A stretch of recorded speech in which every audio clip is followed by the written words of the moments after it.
Springfield, Tennessee. Officers are called to the scene of an unusual disturbance. In the distance, fireworks explode in a residential neighborhood. Suddenly, they're not so distant. A hidden hooligan tosses an explosive rocket right at a cruiser. It showers the street with sparks. Golly, boy, I just got bad things. Hey, come up, you have to. More cops respond to reports of the disturbance.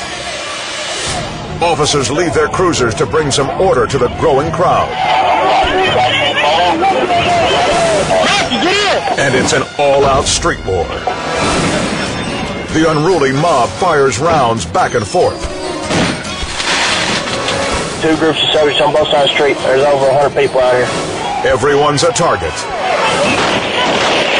Especially the police.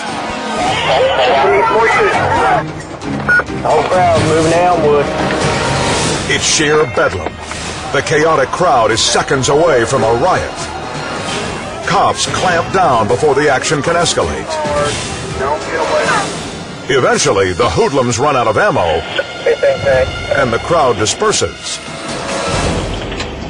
The officers leave the neighborhood, but they're still not safe from stray mortars.